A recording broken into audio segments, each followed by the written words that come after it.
اعوذ باللہ من الشیطان الرجیم بسم اللہ الرحمن الرحیم۔ محترم ناظرین، السلام علیکم ورحمۃ اللہ وبرکاتہ۔ دوستو، ایک ولی اللہ، ایک اللہ کا ولی اپنے شاگردوں کو حضرت عمر بن خطاب رضی اللہ عنہ کا زہد یعنی پرہیزگاری سنا رہا تھا۔ آج آپ کی خدمت میں اس ولی اللہ کے زبان سے کہ جو اپنے شاگردوں کو حضرت عمر بن خطاب رضی اللہ عنہ کا زہد سنا رہا تھا، انشاءاللہ وہ آپ کو سناؤں گا۔ دوستو،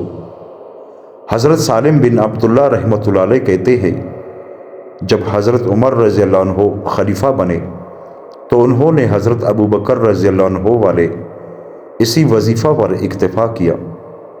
جو صحابہ نے ان کے لیے مقرر کیا تھا۔ چنانچہ وہ کچھ عرصہ اتنا ہی لیتے رہے، لیکن وہ ان کی ضرورت سے کم تھا، اس لیے ان کی گزر میں تنگی ہونے لگی تو مہاجرین کی ایک جماعت اکٹھی ہوئی، جن میں حضرت عثمان،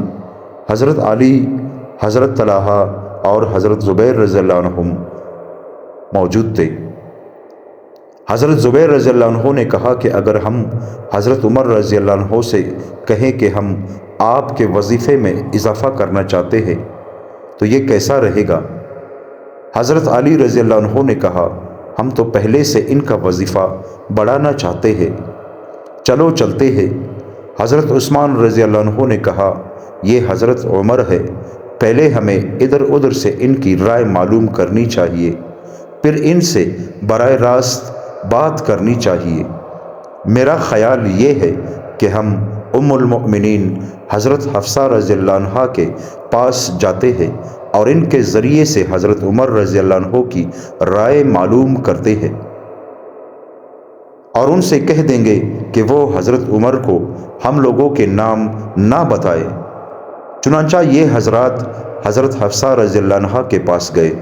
اور ان سے کہا کہ آپ یہ بات ایک جماعت کی طرف سے حضرت عمر سے کریں اور انہیں کسی کا نام نہ بتائے، لیکن اگر وہ یہ بات مان لے تو پھر نام بتانے میں حرج نہیں ہے۔ یہ بات کہہ کر وہ حضرات حضرت حفصہ کے پاس سے چلے آئے۔ پھر حضرت حفصہ حضرت عمر رضی اللہ عنہ کی خدمت میں گئی اور نام لیے بغیر ان کی خدمت میں یہ بات پیش کی تو حضرت عمر کے چہرے پر غصے کے آثار ظاہر ہو گئے اور انہوں نے پوچھا کہ تمہیں یہ بات کن لوگوں نے کہی؟ حضرت حفصہ نے عرض کیا، پہلے آپ کی رائے معلوم ہو جائے، پھر میں آپ کو ان کے نام بتلا سکتی ہوں۔ حضرت عمر نے فرمایا، اگر مجھے ان کے نام معلوم ہو جاتے تو میں انہیں ایسی سخت سزا دیتا جس سے ان کے چہروں پر نشان پڑ جاتے۔ تم ہی میرے اور ان کے درمیان واسطہ بنی ہو، اس لیے میں تمہیں اللہ کی قسم دے کر پوچھتا ہوں کہ تم یہ بتاؤ کہ تمہارے گھر میں حضور صلی اللہ علیہ وآلہ وسلم کا سب سے عمدہ لباس کون سا تھا؟ انہوں نے کہا، گروئے رنگ کے 2 کپڑے جنہیں کسی وفد کے آنے پر اور جمعے کے خطبے کے لیے پہنا کرتے تھے۔ پھر حضرت عمر نے پوچھا، حضور صلی اللہ علیہ وآلہ وسلم نے تمہارے ہاں سب سے عمدہ کھانا کون سا کھایا؟ انہوں نے کہا، ایک مرتبہ ہم نے جو کی ایک روٹی پکائی، پھر اس گرم گرم روٹی پر گھی کے ڈبے کی تلچھٹ الٹ کر اسے چپڑ دیا، جس سے وہ روٹی خوب چکنی چپڑی اور نرم ہو گئی۔ پھر حضور صلی اللہ علیہ وآلہ وسلم نے خوب مزے لے کر اسے نوش فرمایا۔ دوستو، ولی اللہ اپنے شاگردوں سے کہتا ہے کہ توجہ میری طرف رہے۔ یہ ایک ولی اللہ اپنے شاگردوں کو صحابہ کرام حضرت عمر رضی اللہ عنہ کا زہد بیان کر رہا ہے، اور وہ روٹی آپ صلی اللہ علیہ وآلہ وسلم کو بہت اچھی لگ رہی تھی۔ پھر حضرت عمر رضی اللہ عنہ نے پوچھا، حضور صلی اللہ علیہ وآلہ وسلم کا تمہارے ہاں سب سے زیادہ نرم بستر کون سا تھا؟ انہوں نے کہا، ہمارا ایک موٹا سا کپڑا تھا، گرمی میں اس کو چہرا کر کے بچھا لیتے تھے اور سردی میں آدھے کو بچھا لیتے اور آدھے کو اوڑھ لیتے۔ پھر حضرت عمر رضی اللہ عنہ نے فرمایا، اے حفصہ، ان لوگوں تک یہ بات پہنچا دو کہ حضور صلی اللہ علیہ وآلہ وسلم نے اپنے طرز عمل سے ہر چیز میں ایک اندازہ مقرر فرمایا ہے اور ضرورت سے زائد چیزوں کو اپنی اپنی جگہوں پر رکھا ہے اور ان میں نہیں لگے اور کم سے کم پر گزارا کیا ہے۔ میں نے بھی ہر چیز کا اندازہ مقرر کیا ہے اور اللہ کی قسم ضرورت سے زائد چیزوں کو ان کی جگہوں میں رکھوں گا اور میں بھی کم سے کم پر گزارا کروں گا۔ میری اور میرے دو ساتھیوں کی مثال ان تین آدمیوں کی سی ہے جو ایک راستے پر چلے۔ ان میں سے پہلا آدمی توشہ لے کر چلا اور منزل مقصود تک پہنچ گیا، پھر دوسرے نے بھی اسی کا اتباع کیا اور اسی کے راستے پر چلا تو وہ بھی اسی منزل تک پہنچ گیا، پھر تیسرے آدمی نے بھی اسی پہلے کا اتباع کیا۔ اگر وہ ان دونوں کے راستے کا خود کو پابند بنائے گا اور ان جیسا توشہ رکھے گا تو ان کے ساتھ جا ملے گا اور ان کے ساتھ رہا کرے گا۔ اگر وہ ان دونوں کے راستے کو چھوڑ کر کسی اور راستے پر چلے گا تو کبھی بھی ان کے ساتھ نہیں مل سکے گا۔ حضرت حسن بصری رحمۃ اللہ علیہ کہتے ہیں، بصرہ کی جامعہ مسجد میں ایک مجلس لگی ہوئی تھی۔ میں ان کے قریب پہنچا تو دیکھا کہ حضور صلی اللہ علیہ وآلہ وسلم کے چند صحابہ حضرت ابوبکر اور حضرت عمر رضی اللہ عنہما کے زہد، حسن سیرت، اسلام اور ان دینی فضائل کا تذکرہ کر رہے ہیں جو اللہ نے انہیں عطا فرمائے تھے۔ میں ان لوگوں کے بالکل قریب چلا گیا تو میں نے دیکھا کہ حضرت احنف بن قیس تمیمی رضی اللہ عنہ بھی ان لوگوں میں بیٹھے ہوئے ہیں۔ میں نے سنا وہ اپنا قصہ یوں بیان کر رہے تھے کہ ہمیں حضرت عمر بن خطاب رضی اللہ عنہ نے ایک جماعت کے ساتھ عراق بھیجا۔ اللہ نے ہمیں عراق اور فارس کے مختلف شہروں پر فتح نصیب فرمائی۔ ان علاقوں میں ہمیں فارس اور خراسان کے سفید کپڑے ملے۔ وہ کپڑے ہم نے ساتھ رکھ لیے اور ان کو پہننا شروع کر دیا۔ ہم لوگ واپس مدینہ منورہ پہنچے۔ جب ہم لوگ حضرت عمر رضی اللہ عنہ کی خدمت میں پہنچے تو حضرت عمر رضی اللہ عنہ نے ہم سے چہرہ پھیر لیا اور ہم سے کوئی بات نہ کی۔ حضور صلی اللہ علیہ وآلہ وسلم کے جو صحابہ ہمارے ساتھ تھے انہیں حضرت عمر کے اس رویے سے سخت پریشانی ہوئی۔ پھر ہم لوگ حضرت عمر کے صاحبزادے حضرت عبداللہ بن عمر رضی اللہ عنہما کی خدمت میں گئے اور امیر المؤمنین حضرت عمر بن خطاب کی بے رخی اور سخت رویے کی ان سے شکایت کی۔ انہوں نے کہا، امیر المؤمنین نے تم لوگوں سے بے رخی اس وجہ سے کی ہے کہ انہوں نے تم لوگوں پر ایسا لباس دیکھا ہے جو انہوں نے نہ حضور صلی اللہ علیہ وآلہ وسلم کو پہنے ہوئے دیکھا اور نہ ان کے بعد ان کے خلیفہ حضرت ابوبکر رضی اللہ عنہ کو پہنے ہوئے دیکھا ہے۔ یہ سنتے ہی ہم لوگ اپنے گھر گئے اور وہ کپڑے اتار دیے اور وہ کپڑے پہنے جو پہلے سے ہم لوگ حضرت عمر کے سامنے پہنا کرتے تھے اور ان کی خدمت میں دوبارہ حاضر ہوئے۔ اس دفعہ وہ ہمارے استقبال کے لیے کھڑے ہو گئے اور ایک ایک آدمی کو الگ الگ سلام کیا اور ہر ایک سے معانقہ کیا اور ایسے گرم جوشی سے ملے کہ گویا اس سے پہلے انہوں نے ہمیں دیکھا ہی نہیں تھا۔ ولی اللہ نے دوستو اپنے شاگردوں سے کہا کہ توجہ میری طرف ہو، کیونکہ میں مسلمانوں کے خلیفہ حضرت عمر رضی اللہ عنہ کا زہد بیان کر رہا ہوں۔ پھر ہم نے مال غنیمت سے میں کھجور اور گھی کے سرخ اور زرد رنگ کے حلوے کے ٹوکرے آپ کے سامنے پیش کیے۔ اس حلوے کو حضرت عمر نے چکھا تو وہ انہیں خوب مزیدار اور خوشبودار لگا۔ پھر ہم لوگوں کی طرف متوجہ ہو کر فرمایا، اے جماعت مہاجرین و انصار، اللہ کی قسم مجھے نظر آ رہا ہے کہ اس کھانے کی وجہ سے تم میں سے بیٹا اپنے باپ کو اور بھائی اپنے بھائی کو ضرور قتل کرے گا۔ پھر آپ نے اسے تقسیم کرنے کا حکم دیا اور اسے ان مہاجرین اور انصار کے اولاد میں تقسیم کر دیا جو حضور صلی اللہ علیہ وآلہ وسلم کے پیچھے پیچھے چل پڑے اور کہنے لگے، اے جماعت مہاجرین و انصار، تم ان حضرات کے زہد اور ان کی ظاہری حالت کو نہیں دیکھتے؟ ہمیں تو ان کی وجہ سے بڑی شرمندگی اٹھانی پڑتی ہے، کیونکہ اللہ تعالیٰ نے ان کے ہاتھوں کسریٰ و قیصر کے ملک اور مشرق و مغرب کے علاقے فتح کروائے، اور عرب و عجم کے وفود ان کے پاس آتے ہیں تو وہ ان پر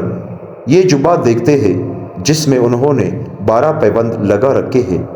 لہٰذا اے محمد صلی اللہ علیہ وآلہ وسلم کے صحابہ کی جماعت، آپ لوگ حضور صلی اللہ علیہ وآلہ وسلم کے ساتھ بڑی بڑی جنگوں اور لڑائیوں میں شریک ہونے والوں میں سے بڑے درجے کے ہیں اور مہاجرین و انصار میں سے شروع زمانے کے ہیں۔ اگر آپ لوگ ان سے یہ مطالبہ کریں کہ وہ یہ جبہ پہننا چھوڑ دے اور اس کے بجائے کسی نرم کپڑے کا عمدہ جبہ بنا لے جس کے دیکھنے سے لوگوں پر رعب پڑے، اور صبح و شام ان کے سامنے کھانے کے بڑے بڑے پیالے لائے جائیں جن میں سے خود بھی کھائے اور مہاجرین و انصار میں سے جو حاضر ہو ان کو بھی کھلائے، تو یہ بہت اچھا ہوگا۔ سب لوگوں نے کہا، حضرت عمر رضی اللہ عنہ سے یہ بات صرف 2 آدمی کر سکتے ہیں، یا تو حضرت علی بن ابی طالب رضی اللہ عنہ کر سکتے ہیں، کیونکہ وہ حضرت عمر رضی اللہ عنہ کے سامنے سب سے زیادہ جرأت سے بات کرتے ہیں،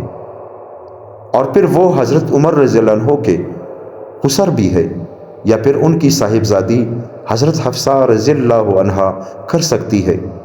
کیونکہ وہ حضور صلی اللہ علیہ وآلہ وسلم کی زوجہ محترمہ ہے، اور اسی نبوی نسبت کی وجہ سے حضرت عمر ان کا بہت احترام کرتے ہیں۔ چنانچہ ان حضرات نے حضرت علی سے بات کی۔ حضرت علی نے کہا، میں حضرت عمر سے یہ بات نہیں کر سکتا، آپ لوگ حضور صلی اللہ علیہ وآلہ وسلم کی ازواج مطہرات کے پاس جاؤ، کیونکہ وہ تمام مسلمانوں کی مائیں ہیں، وہ حضرت عمر کے سامنے جرأت سے بات کر سکتی ہے۔ چنانچہ ایک موقع پر حضرت عائشہ اور حضرت حفصہ رضی اللہ عنہما اکٹھی بیٹھی ہوئی تھی۔ ان حضرات نے جا کر ان دونوں کی خدمت میں اپنی درخواست پیش کی کہ حضرت عمر رضی اللہ عنہ سے یہ بات کرے۔ اس پر حضرت عائشہ نے کہا، میں ان کی خدمت میں یہ مطالبہ پیش کرتی ہوں۔ حضرت حفصہ نے کہا، میرے خیال میں تو حضرت عمر کبھی ایسا نہیں کریں گے، آپ ان سے بات کر کے دیکھ لیں، آپ کو پتہ چل جائے گا۔ چنانچہ دونوں امیر المؤمنین کی خدمت میں گئی تو انہوں نے ان دونوں کو اپنے قریب بٹھایا۔ حضرت عائشہ نے کہا، اے امیر المؤمنین، اگر اجازت ہو تو میں آپ سے کچھ بات کروں۔ حضرت عمر رضی اللہ عنہ نے کہا، اے ام المؤمنین، ضرور کریں۔ حضرت عائشہ نے کہا، حضور صلی اللہ علیہ وآلہ وسلم اپنے راستے پر چلتے رہے اور آخرکار اللہ تعالیٰ کی جنت اور خوشنودی ان کو حاصل ہو گئی۔ نہ آپ صلی اللہ علیہ وآلہ وسلم دنیا حاصل کرنا چاہتے تھے اور نہ ہی دنیا آپ صلی اللہ علیہ وآلہ وسلم کے پاس آئی، اور پھر اسی طرح ان کے بعد حضرت ابو بکر رضی اللہ عنہ ان کے راستے پر چلے اور انہوں نے حضور صلی اللہ علیہ وآلہ وسلم کی سنتوں کو زندہ کیا اور جھٹلانے والوں کو ختم کیا اور اہل باطل کے تمام دلائل کا منہ توڑ جواب دیا۔ انہوں نے تمام رعایا میں انصاف کیا اور مال سب میں برابر تقسیم کیا اور مخلوق کے رب کو راضی کیا۔ پھر اللہ تعالیٰ نے ان کو اپنی رحمت اور خوشنودی کی طرف اٹھا لیا اور رفیق اعلیٰ میں اپنے نبی صلی اللہ علیہ وآلہ وسلم کے پاس پہنچا دیا۔ رفیق اعلیٰ سے مراد حضرت انبیاء کرام علیہم السلام کی جماعت جو اعلیٰ علیین میں رہتے ہیں، نہ وہ دنیا حاصل کرنا چاہتے تھے اور نہ ہی دنیا ان کے پاس آئی، لیکن اب اللہ تعالیٰ نے آپ کے ہاتھوں کسرا اور قیصر کے خزانے اور ملک فتح کروائے، اور ان دونوں کے خزانے وہاں سے آپ کی خدمت میں پہنچا دیے گئے ہیں، اور مشرق و مغرب کے آخری علاقے میں بھی آپ کے ماتحت ہو گئے ہیں، بلکہ ہمیں تو اللہ تعالیٰ سے امید ہے کہ وہ اس سلسلہ کو اور بڑھائیں گے اور اسلام کو اور زیادہ مضبوط فرمائیں گے۔ اب عجمی بادشاہوں کے قاصد اور عرب کے وفود آپ کے پاس آتے ہیں، اور آپ نے یہ جبہ پہن رکھا ہے جس میں آپ نے 12 پیبند لگا رکھے ہیں۔ اگر آپ مناسب سمجھے تو اسے اتار دے اور اس کی جگہ نرم کپڑے کا عمدہ جبہ پہن لے، جس کے دیکھنے سے لوگوں پر رعب پڑے گا آپ کا، اور صبح و شام آپ کے سامنے کھانے کے بڑے بڑے پیالے لائے جائیں گے، جن میں سے آپ بھی کھائیں اور مہاجرین و انصار میں سے جو حاضر ہو ان کو بھی کھلائیں۔ یہ سن کر حضرت عمر رضی اللہ عنہ بہت روئے، پھر فرمایا، میں تمہیں اللہ کی قسم دے کر پوچھتا ہوں، کیا تمہیں معلوم ہے کہ حضور صلی اللہ علیہ وآلہ وسلم نے اپنی وفات تک مسلسل 10 دن یا 5 دن یا 3 دن گندم کی روٹی پیٹ بھر کر کھائی ہو، یا کسی دن دوپہر کا کھانا بھی کھایا ہو اور رات کا بھی کھایا ہو؟ حضرت عائشہ رضی اللہ عنہا نے کہا، نہیں۔ پھر ان کی طرف متوجہ ہو کر حضرت عمر رضی اللہ عنہ نے فرمایا، کیا تمہیں معلوم ہے کہ کبھی حضور صلی اللہ علیہ وآلہ وسلم کے سامنے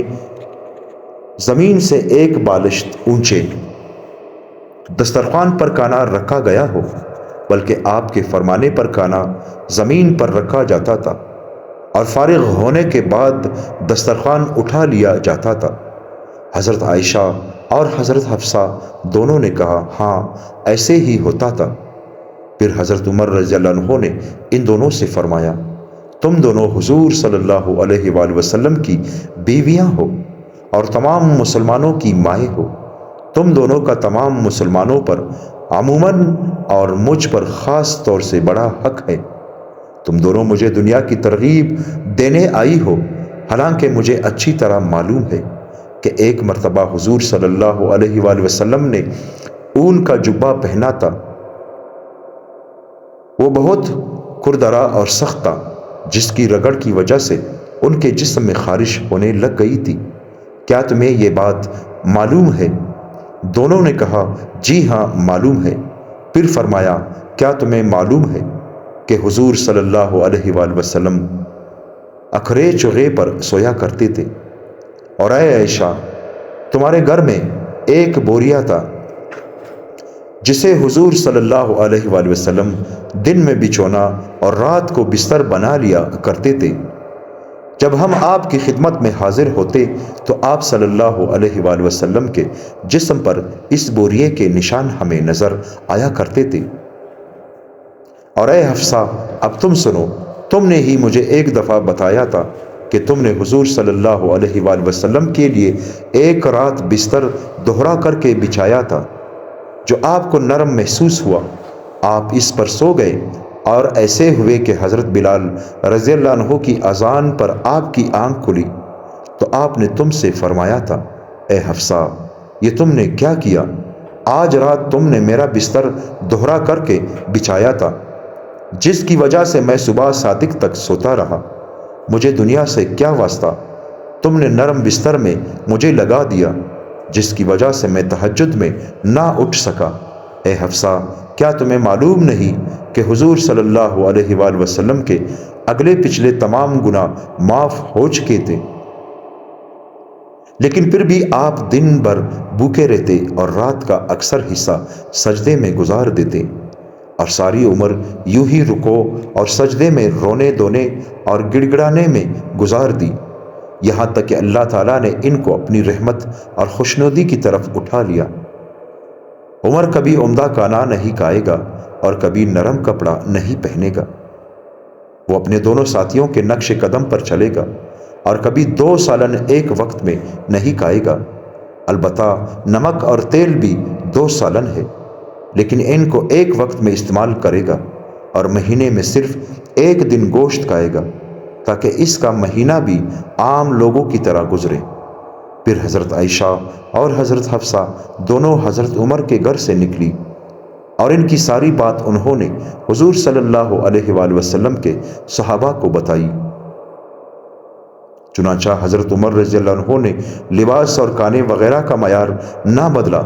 بلکہ اسی زہدانہ طرز پر زندگی گزار دی، یہاں تک کہ اللہ عز و جل سے جا ملے۔ دوستو، ایک ولی اللہ کا اپنے شاگردوں کو حضرت عمر رضی اللہ عنہ کا یہ واقعہ بیان کر رہا تھا جو میں نے آپ کی خدمت میں بیان کیا۔ دوستو، اللہ تعالیٰ سے دعا کرتے ہیں کہ اللہ تعالیٰ ہمیں ان صحابہ کے نقش قدم پر زندگی گزارنے کی توفیق عطا فرمائے۔ دوستو، صحابہ کرام کے واقعات، انبیاء کرام کے واقعات، بزرگان دین کی واقعات خود بھی پڑھا کریں اور سنا بھی کریں، اور اپنے بچوں کو، خاص کر اپنے بچوں کو ان واقعات سے آگاہ کیا کریں، اور وہ اپنے بچوں کو یہ واقعات ضرور سنایا کریں،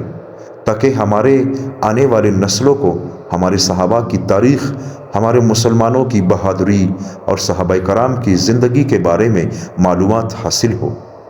دوستو، آج ایک موبائل کے بارے میں ہم سب کچھ جانتے ہیں کہ اس موبائل کے کتنے فنکشن ہیں اور اس میں کیا کیا چیزیں ہیں، اس کی بیٹری کتنی چارج کی ہے، اس کی میموری کتنی ہے، یعنی اے سے لے کر زیڈ تک جتنے بھی اس کے اندر خوبیاں ہیں وہ سب ہم کو پتہ ہے، لیکن اپنے صحابہ کرام کی زندگی کے بارے میں ہمیں کچھ بھی پتہ نہیں۔ اللہ معاف کرے، ایسے بھی مسلمان میں نے دیکھے ہیں کہ انہیں اپنے نبی کریم صلی اللہ علیہ وآلہ وسلم کا نام تک نہیں آتا کہ ہمارے نبی صلی اللہ علیہ وآلہ وسلم کا نام مبارک، اسم مبارک کیا تھا۔